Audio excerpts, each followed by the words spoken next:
Hey runners, it's Eddbud here. You may remember me from videos such as Best Max Cushion Shoes 2024 and Running Shoe Addicts, The Shocking Confessions. Today I've got a running shoe review for you, a trail beast this time in the form of the ASICS METAFUJI TRAIL. Gotta say it's a bright colourway, that's for sure. Certainly some cyberpunk inspired design choices here. Could this really be the Metaspeed model for the trails? Let's find out.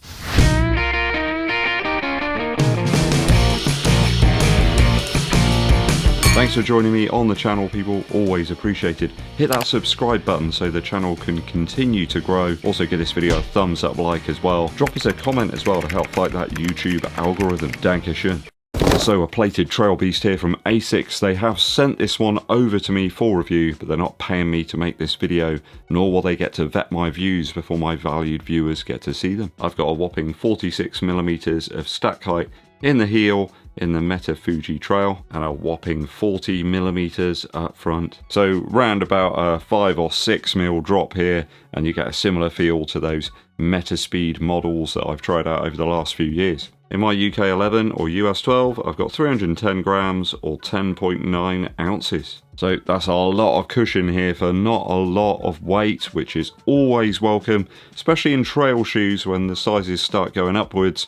Often the weight just gets a little bit cumbersome for me. Haven't got that here in this model. I've got a forefoot width of 11.5 centimeters and a narrow 8.3 centimeters back here in the heel. So certainly not one of those clunky trail offerings. It's really quite a beautifully sculpted device. Interesting, the rubber on the outsole here of the MetaFuji Trail, quite distinct. There's some larger lugs, but a lot of sort of open space as well. The rubber here is ASICS grip rather than that AHA Plus stuff, and I get a Shore durometer reading of about 62, so it's slightly on the softer side of things. The two foams that we've got here in the midsole are coated in paint, so it's very difficult to actually give a very distinct figure for the softness that we've got here. We've got a section of Flight Foam Turbo on top, which sort of expands out in the forefoot area, and then underneath that another layer of Flight Foam Blast Plus Eco, though it does seem to be a slightly more malleable version of that foam. It's very different to the ones that we've seen in like the Nimbus 26 or perhaps even the Kayano. We'll start with the upper first. So an interesting lacing chain that ASICS have used here, and it gets a really good lockdown, I have to say. You'll see here they've almost got these sort of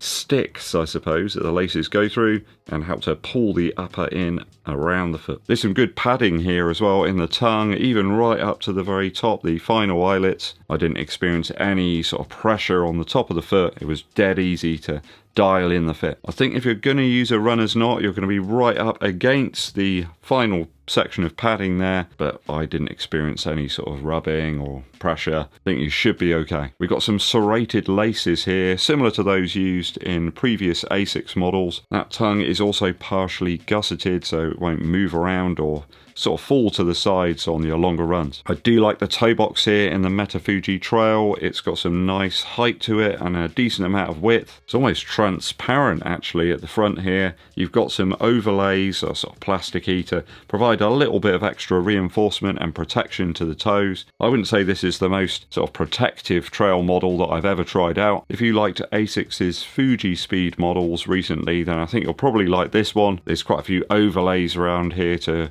provide a little bit of structure to the upper, quite a considerable heel counter back here in the rear section of the shoe, and a decent amount of padding as well around the Achilles. It's certainly in keeping, the upper, with the recent Metaspeed models. They've just sort of transposed it to a more trail-like offering and what you might expect from a trail shoe. I would suggest though that the very light upper that we have here in the MetaFuji Trail isn't perhaps the best for sort of very overgrown trails. It is quite thin. I think you won't perhaps have all the protection that you might need. If there's any sort of sharp hazards, branches, craggy rocks and thorns, I don't think there's perhaps enough there to protect the foot. It's more towards the sort of depth of the upper materials rather than what the materials are. I think expectation of like UK trails against other parts of the world is quite different. I think the upper's more in keeping with almost like a road to trail transitional shoe. Perhaps if you're doing some sort of ultra attempt on some dusty trails without too many technical areas, and I think this could really come in handy. Just perhaps too close to a standard road shoe in terms of the upper to make it an all-out trail option alone. more of a jack of all trades trail option than anything. I'll give it a 2.7 out of 3 for the upper so far. It works for me. Midsole, midsole.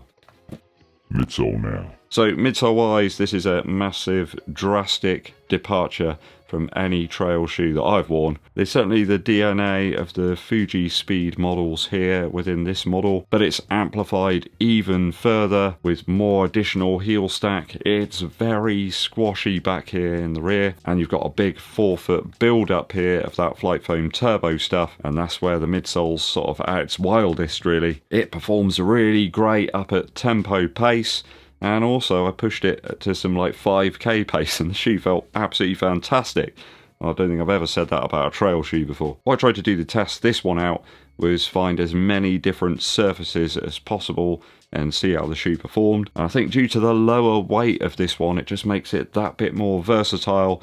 Even doing like some intervals or reps at speed, it just still felt good. I think if you do land very heavily on the heel, that Flight Foam Blast Eco stuff here is just so squashy, very compressive. It might just be too unstable for you. If you're landing around the midfoot and making use of this Flight Foam turbo stuff, that's where you really get the best out of the shoe. There's a really nice push off there. There's a carbon plate in here. I can't find too much info about the shape of it. It does appear to be with full length. I think it's more there to provide a little bit of rigidity and sort of torsional support. Just makes the ride a little bit more consistent, I suppose, and it's amplifying the nature of the two different foams on offer. Though I would suggest if you're a fan of the Metaspeed Edge, then that's kind of what it feels a bit more like to me. I think that's due to the carbon plate positioning and the shape. I don't think the Sky style plate, which is a bit flatter, would really work all that well. You'd just be running around on a trampoline in a trail, and that is probably a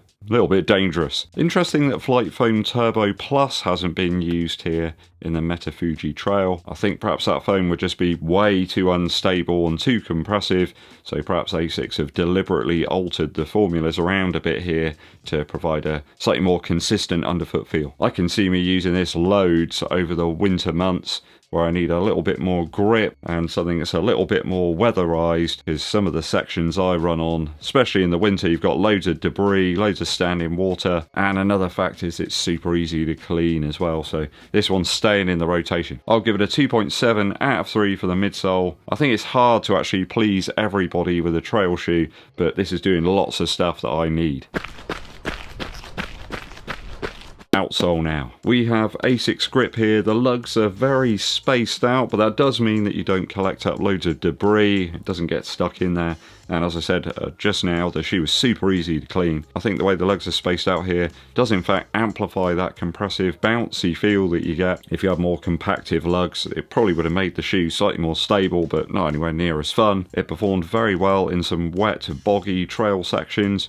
Really good on grass, didn't have any problems on gravel, and it even feels great on road and pavements too. I think if you're running on very technical trails where you need excellent grip on smooth rocks and stuff, then you probably want to look elsewhere. But again, if you're running a mixed road to trail ultra marathon or something, then I can see this one working out. There's quite a lot of those events here in the UK where you're on a huge mixture of different surfaces. You need a shoe where it's a jack of all trades of traction, and the Metafuji Trail could be smack bang on for that. The outsole's a one-piece rubber application. It's just like they've kind of glued it onto the bottom of the midsole, and it's kind of odd that the rubber and also the Flight Foam Blast Plus section of the foam are the softest things here. The Flight Foam Turbo is actually quite responsive really. You got to put a lot of power into it to get the most out of it. And I think that's a little bit down to why you see people utilizing some of the ASICS Metaspeed shoes in races, because that's where they perform the best when they're being used at pace. They just seem to be suited to sort of harder efforts. When you're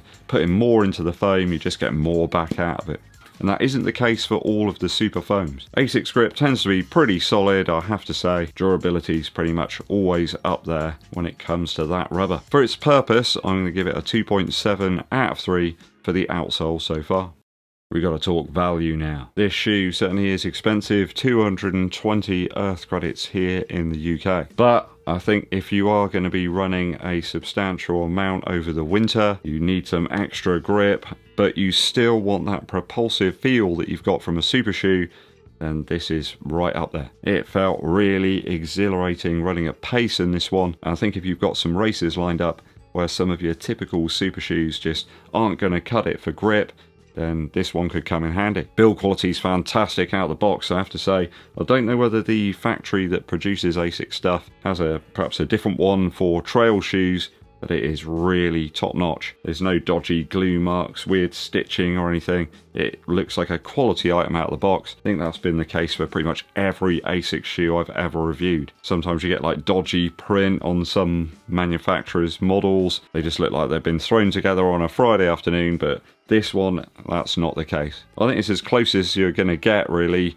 to a Metaspeed model, but for the trail. I mean, they could reduce things down a little bit, perhaps in the heel, get rid of a few overlays just to bring the grams down a little bit more, but you know, we're splitting hairs here. Felt good to me over a range of paces, so it's quite versatile. I think if you run mid to forefoot, then you're gonna really enjoy this one. Those who want some stability though, I think the heel's just that little bit too compressive for you, and it's quite narrow back there as well. I'm gonna give this one a 2.7 out of 3 for value after my initial runs. If I've totaled the scores out correctly, that gives us a 10.8 out of 12 for the Metafuji Trail.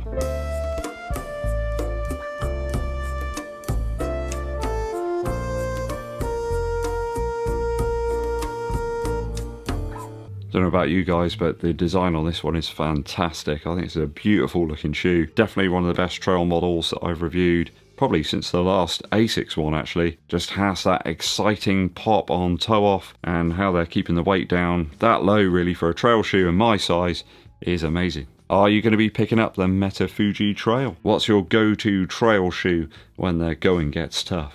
Let me know down in the comments. Quick musical interlude for you. If you're a big fan of Stephen Malkmus, then you're in luck. He's got some new material out. I've checked these out over on Apple Music. It's not like a sponsor or anything, that's just what I use to listen to my music. It's under the name The Hard Quartet, and the album's just called The Hard Quartet. 2 tracks, Earth Hater and Rio's song, and you'd be forgiven that they were just Stephen Malkmus solo material really. They're very much influenced by him, almost to the point where I think that perhaps release this as a different name just to take the sort of focus away from him perhaps. Earth Hater has grungy, fuzzy riffs, nice sort of lo-fi production as well that you'd come to expect from a Malkmus piece of music. I think Rio's song is a little bit more melodic, it's got a little bit more intrigue to it, really beautiful chord changes, and there's some fantastic guitar work in this one. Always sounds so live and raw whenever Stephen Malkmus plays a solo, and that's exactly what you got here throughout the track. Really nice harmonies as well towards the end of the track, sort of top it all off. Really interesting and very promising material here. Can't wait for the album to release. I think there's some touring going on as well in 2025. They might be playing a show in London. Might have to try and get over to that in November, I think. So go and check it out, The Hard Quartet by The Hard Quartet. Hope you've enjoyed today's review. It's always a pleasure. Hit that subscribe button and give this video a thumbs up like. Drop us a comment as well to help fight the algorithm. My name's Eddbud and I'll be seeing you